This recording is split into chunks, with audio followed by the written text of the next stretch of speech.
കോൺഗ്രസ്സുകാരെ കുറിച്ച് പൊതുവെയുള്ള ഒരു ആക്ഷേപം ഈ തമ്മിലടിയും കുതികാൽ വെട്ടുമാണ്. അവർ വീട്ടിലുള്ള പ്രശ്നങ്ങൾ അങ്ങാടിയിൽ വന്ന് വിളിച്ചു പറഞ്ഞ് സ്വയം കോമാളികളാവും. അവർ കൂടെയുള്ളവരെ ഒരു വിലയും കൊടുക്കാതെ ചവിട്ടി താഴ്ത്തും. ചുരുക്കി പറഞ്ഞാൽ മലർന്നു കിടന്ന് തുപ്പും. എല്ലാവർക്കും മന്ത്രിയാവണം, എല്ലാവർക്കും ജയിക്കണം, ഈ ഒരൊറ്റ ചിന്ത ഉള്ളതുകൊണ്ട് തന്നെ പാർട്ടി അവരെ സംബന്ധിച്ചിടത്തോളം ഒരു പ്രയോറിറ്റി നൽകുന്ന കാര്യമേ അല്ല.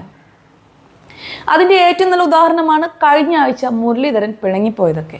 ഇത്തവണയിലെ മാസ് കോമഡി കൂട്ടത്തിൽ നിൽക്കുന്നവരുടെ എല്ലാം അഭിപ്രായത്തെ നിഷ്കരണം തള്ളിക്കളഞ്ഞതുകൊണ്ട്, അവരെ കൊണ്ടെല്ലാം ചീത്ത വിളിപ്പിച്ചുകൊണ്ട് തിരഞ്ഞെടുപ്പിനെ പ്ലാനിങ്ങോടുകൂടി നേരിടാൻ അണികളെ പഠിപ്പിക്കുന്ന KC വേണുഗോപാലാണ്.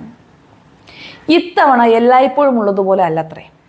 കപ്പും കൊണ്ട് മ്യാമന്മാർ പോകൂ എന്ന്. അതിലുള്ള ചില ഒറ്റമൂലികൾ ആശാന്റെ കൈവശമുണ്ട് കേട്ടോ. വരാനിരിക്കുന്ന തദ്ദേശ സ്വയംഭരണ തെരഞ്ഞെടുപ്പിൽ ആരും സ്വയം സ്ഥാനാർത്ഥികളായി മുന്നോട്ട് വരരുത് എന്നതാണ് അതിലെ ആദ്യത്തേത്. ഇത് സതീശനെയും സുധാകരനെയും ചെന്നിത്തലയെയും കുറിച്ചൊക്കെ അല്ലേ എന്ന് നിങ്ങൾക്ക് ആർക്കെങ്കിലും സംശയം തോന്നിയാൽ അത് വെറും സംശയം മാത്രമാണ്. മാത്രമല്ല, ആരെയും സ്ഥാനാർത്ഥിയാക്കുമെന്ന് വാക്കും നൽകരുത്. നേതാക്കന്മാർക്ക് മൈക്ക് കാണുമ്പോഴുള്ള ആക്രാന്തം കുറച്ച് കുറയ്ക്കണം. പാവപ്പെട്ട പ്രവർത്തകന്റെ മനോവീര്യം തകർക്കുന്ന ഒരു വാക്കും ആരും പറയരുത് എന്നും തുടങ്ങി നേതാക്കന്മാരുടെ നെഞ്ച് തകർക്കുന്ന, പാലിക്കാൻ ബുദ്ധിമുട്ടുള്ള കുറെ നിർദ്ദേശങ്ങളാണ് AICC general secretary KC Venugopal MPയുടേത്.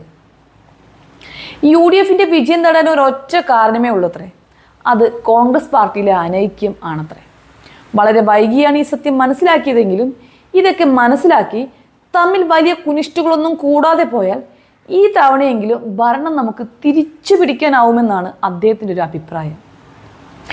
അപ്പം നിങ്ങൾക്ക് തോന്നും ഇതൊക്കെ പുള്ളിയുടെ മാത്രം തോന്നലുകളല്ലേ എന്ന്. എന്നാൽ അങ്ങനെയല്ല.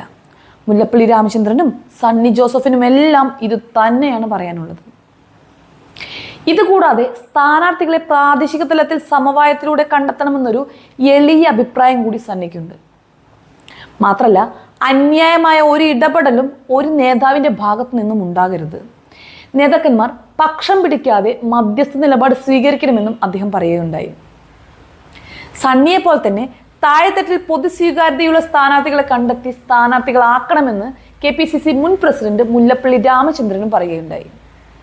അതിൻ്റെ കാരണമായി അദ്ദേഹം പറയുന്നത് ജനങ്ങളുമായി ബന്ധമുള്ള സ്ഥാനാർത്ഥികൾക്ക് മാത്രമേ വിജയിക്കാനാവൂ എന്നതാണ്.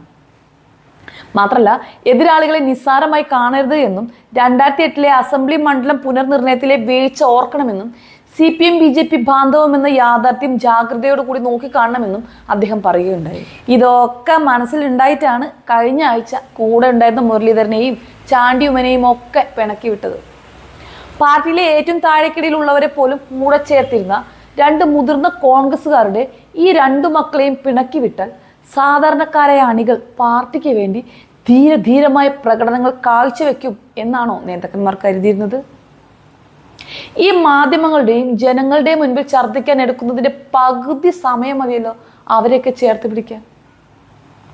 ചുരുക്കി പറഞ്ഞാൽ തങ്ങളുടെ എല്ലാ പോരായ്മകളും തിരിച്ചറിഞ്ഞുകൊണ്ടുള്ള ഒരു കിടിലൻ കളിയാണ് ഇത്തവണ കോൺഗ്രസ് കളിക്കാൻ പോകുന്നത് എന്നൊക്കെ നമുക്ക് ഒറ്റ നോട്ടത്തിൽ തോന്നുമെങ്കിലും പഴയ വീഞ്ഞ് പുതിയ കുപ്പിയിലാക്കുന്നു എന്ന് മാത്രം. എന്തായാലും പൊതുവെ ഒരുത്തൻ പറയുന്നത് മറ്റൊരുത്തൻ അംഗീകരിക്കാത്ത പാർട്ടി ആയതുകൊണ്ട് തന്നെ KCയുടെ ഈ വാക്കുകൾ എത്ര പേര് മുഖവിലേക്ക് എടുക്കുമെന്ന് നമുക്ക് കാത്തിരുന്ന് തന്നെ കാണാം.